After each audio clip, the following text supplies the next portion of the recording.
Pasca pandemi COVID-19 yang berlangsung kurang lebih selama 2 tahun, kini larangan berkumpul sudah tidak berlaku. Berbagai macam kegiatan pun kini akhirnya menjamur. Tentunya euforia masyarakat pun begitu besar karena setelah 2 tahun mereka mengurung diri atau terkurung karena pandemi COVID-19. Namun ternyata euforia dalam berkumpul di sebuah acara ini kemudian mendatangkan malapetaka. Kita bisa hitung mulai dari Kanjuruhan, kemudian ada festival musik berdendang bergoyang, hingga kemarin konser grup band Korea NCT 127 yang harus dihentikan sebelum selesai di hari pertama karena ada puluhan pengunjungnya yang pingsan. Apakah euforia masyarakat ini tidak bisa diprediksi oleh aparat maupun para penyelenggara? Kita akan membahasnya dalam editorial view bersama Wakil Pemimpin Redaksi CNN Indonesia Revolusi Riza. Mas Revo, sebenarnya berbagai peristiwa berujung pidana, salah satunya adalah berdendang bergoyang dan juga Kanjuruhan, ini akibat kerumunan di sebuah acara. Kemarin akhirnya konser NCT 127 walaupun tidak berujung pidana namun mendapatkan perlakuan yang sama harus dihentikan sebelum selesai karena puluhan orang pingsan. Ini kan sebenarnya salah satu contoh euforia masyarakat setelah pandemi COVID-19 yang mereka mengurung diri. Apakah euforia ini nggak bisa diprediksi dari awal sehingga mestinya ada antisipasi tambahan? Bagaimana media melihat hal ini, Mas Revo? Iya, kalau ditanya apakah bisa diantisipasi, harusnya jawabannya sih seharusnya sangat bisa diantisipasi gitu ya. Eh, kita sama-sama tahu bahwa selama 2 tahun masyarakat itu mengalami pembatasan sosial berskala besar gitu. Ya, jadi ketika karena COVID-19 ya, ketika kemudian COVID-19 ini sudah mulai melandai dan sudah ketika mulai dibuka keran pembatasan sosial ini mulai dibuka gitu, nah, maka yang terjadi adalah euforia dari masyarakat.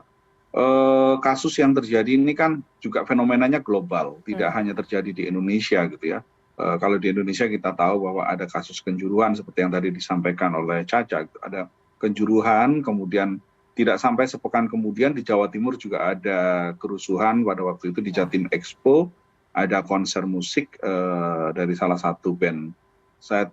Seingat saya band yang genrenya ska gitu ya, di tengah Jatim Expo, kemudian itu juga membuat ada kerusuhan di sana.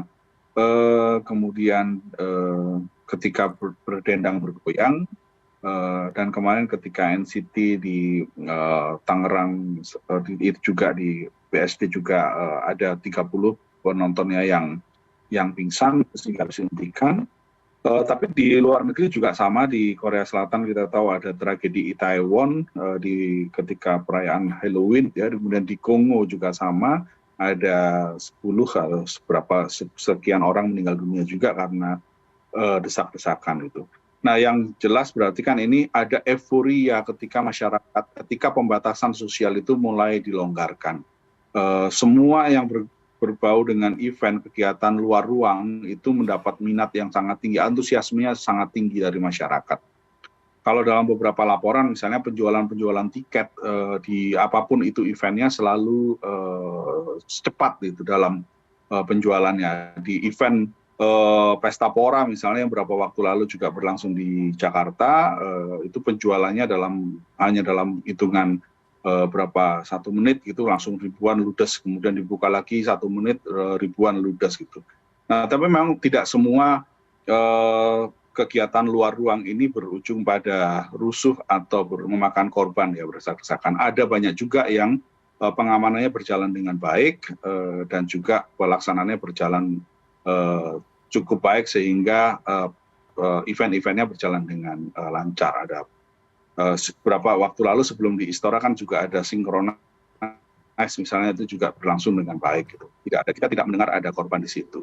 Nah, artinya di dalam satu kondisi ada antusiasme yang sangat luar biasa di tiap kegiatan luar ruang, di tiap event gitu. Nah, ini yang harus diantisipasi sebenarnya baik oleh pihak keamanan dan juga oleh pihak penyelenggara. Karena kita tahu kalau kita belajar ilmu sosiologi misalnya, ilmu sosiologi dasar itu selalu menyebut bahwa crowd tend to chaos, bahwa akan selalu ada perasaan yang berbeda ketika orang itu berada dalam kerumunan. Psikologi kerumunan akan berbeda dengan psikologi orang ketika dia sendirian gitu.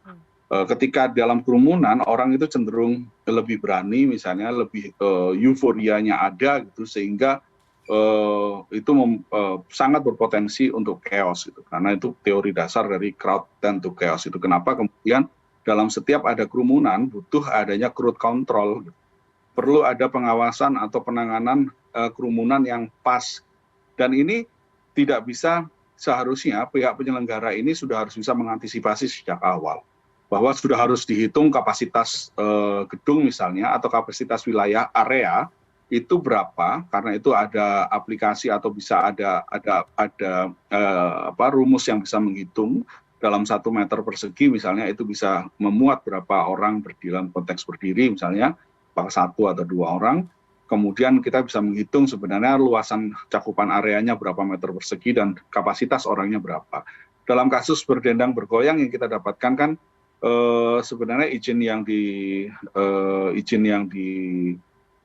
kita dengar ya, ini tentu informasi baru, sebatas informasi yang kita dengar bahwa dalam event tersebut izin yang diajukan dan kemudian diberikan izinnya oleh kepolisian itu adalah 5.000 orang. Tapi kan kenyataannya tiket yang beredar lebih dari 20.000. Nah ini tentu sebuah hal yang patut kita sayangkan karena satu sisi COVID belum selesai, kita belum mendengar ada pencabutan PPKM, gitu, masih ada pembatasan kegiatan masyarakat. Walaupun sudah mulai melandai dan ada beberapa hal yang sudah bisa diberi, pemerintah sudah mengendorkan kegiatan-kegiatan itu sehingga masyarakat itu memiliki antusiasme. Tapi kemudian ketika ada istilahnya ya, kepercayaan yang diberikan itu kemudian tidak dijalankan dengan baik gitu. Jadi tiket dijual secara berlebihan, sama seperti dugaan yang terjadi di dalam Kanjuruhan bahwa tiket dijual terlalu berlebihan dari kapasitas stadion misalnya. Nah ini tentu menjadi pelajaran bersama. Satu, bahwa ya kalau memang mengantisipasi adanya kerumunan dan mengantisipasi adanya sebuah event di tengah euforia masyarakat setelah 2 tahun pandemi, itu tentu tidak sama dengan sebelum pandemi karena rasa kangennya itu tentu berlebihan ya, dan itu butuh penanganan yang tepat, baik mulai dari menghitung jumlah kerumunan, kemudian bagaimana menghandle kerumunan, sehingga hal-hal yang tidak kita inginkan ini kemudian terjadi. Kalau sudah begini kan yang dirugikan akhirnya semuanya gitu ya. Kita tahu ada beberapa event di depan mata yang akhirnya harus ditunda, padahal tiketnya sudah sold out misalnya. Nah kemudian masyarakat juga akhirnya yang selama ini sudah rindu dengan kegiatan-kegiatan luar ruang, akhirnya juga ya udah nggak ada lagi gitu, harus dibatasi, ada pembatasan lagi gitu. Nah ini yang harusnya menjadi catatan bersama bagaimana ke depan, baik itu dari pihak penyelenggara, kemudian pihak keamanan, dan penting juga bagi kita gitu, bagi masyarakat untuk mengetahui kalau misalkan terjebak dalam kerumunan kita harus berbuat apa yang harus dilakukan, termasuk juga akhirnya di sini kita sebagai media punya tanggung jawab untuk memberikan pemahaman kepada publik tentang mengedukasi jika dalam posisi-posisi atau situasi kerumunan seperti ini apa yang harus diwaspadai, dan jika terjadi situasi yang memburuk apa yang harus dilakukan. Caca. Antisipasi ini harus dilakukan oleh pihak penyelenggara, begitupun masyarakat juga harus lebih aware seperti itu ya Mas. Namun penyelenggaraan ini tentunya mendapatkan izin dari pihak terkait, salah satunya adalah aparat kepolisian. Pertanyaannya, apakah sebenarnya aparat kepolisian tidak memberikan izin seperti itu agar acara tidak berlangsung jika ditemukan potensi kerusuhan atau potensi lain. Seperti yang terjadi di tragedi Kanjuruhan nih, Mas Revo. Sebelumnya kepolisian sudah memberikan surat meminta perubahan jadwal karena ada potensi kerusuhan. Namun surat itu tidak diindahkan, akhirnya benar terjadi kerusuhan. Kenapa tidak diberikan saja izinnya, Mas Revo? Nah kita tentu kalau dalam kasus Kanjuruhan agak berbeda ya Caca itu. Kalau lagi-lagi kalau dalam konteks Kanjuruhan misalnya kuncinya adalah kata kuncinya adalah crowd control tadi gitu ya. Bagaimana kemudian menangani kerumunan yang ada gitu. Nah, karena dalam kasus Kanjuruhan sebenarnya kalaupun itu terjadi, kita kan dugaannya karena orang terdesak-desak itu berdesak-desakan karena gas air mata yang ditembakkan secara berlebihan ya. Ini memang proses investigasinya sedang berjalan, tapi dugaan kuatnya adalah gas air mata itu yang menyebabkan orang berdesak-desakan dan kemudian ketika mendapati pintu stadion dalam kondisi tertutup, akhirnya terjadi penumpukan di situ. Artinya begini, ketika kemudian pada waktu itu izin diberikan, tapi diminta tidak bermain malam, kan seperti itu ya surat yang yang kita tahu gitu, bahwa ada permintaan dari pihak kepolisian bahwa pertandingan tidak dilaksanakan di jam malam hari. Pertanyaannya kemudian, kalau misalkan pertandingan itu dilaksanakan di pagi hari atau di siang hari, kalau misalkan ditembaki gas air mata seperti itu, apakah kondisinya akan berbeda? Saya pikir kalau misalkan ditembaki gas air mata dengan skala yang seperti yang kita lihat di video-video yang beredar, rasa-rasanya mungkin kondisinya akan tetap membahayakan bagi penonton ya pada waktu itu, pada supporter. Artinya memang manajemen kerumunan ini yang menjadi kunci gitu. Ketika terjadi kerumunan, seperti apa yang seharusnya dilakukan gitu. Dalam ada beberapa hal juga, misalnya penampil itu ketika di panggung juga memunculkan potensi desak-desakan ketika dari atas panggung misalnya sang penampil membagi-bagikan souvenir misalnya, melempar souvenir sehingga mengakibatkan orang berdesak-desakan mendesak itu untuk berebut mendapatkan souvenir gitu ya. Nah ini kan juga salah satu hal yang itu termasuk dalam satu konteks crowd control tadi gitu. Apakah kemudian ketika misalnya euforia penonton sedemikian rupa, kalau misalkan kita membagi-bagikan souvenir dengan cara melempar ke arah kerumunan tersebut, apakah tidak justru menimbulkan desak-desakan misalnya. Nah ini kan juga termasuk salah satu beberapa hal yang harus diperhatikan oleh ketika dalam menangani kerumunan. Memang kuncinya adalah bagaimana kita memanage kerumunan tersebut, karena lagi-lagi itu crowd tend to chaos. Ini adalah teori dasar dari sosiologi masyarakat, bahwa kerumunan memang berpotensi chaos, berpotensi rusuh, sehingga butuh hal yang tepat dalam memanage kerumunan tersebut. Bagaimana manage kerumunan? Apakah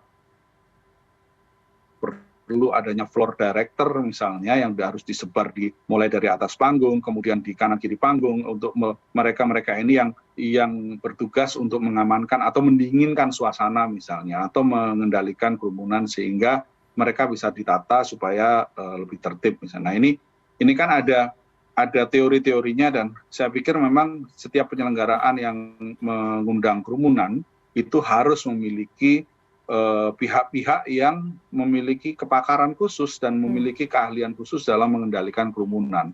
Jadi tidak hanya diserahkan begitu saja kepada petugas keamanan, tapi juga perlu adanya orang-orang yang memang cukup memiliki kepakaran dalam pengendalian kerumunan massa.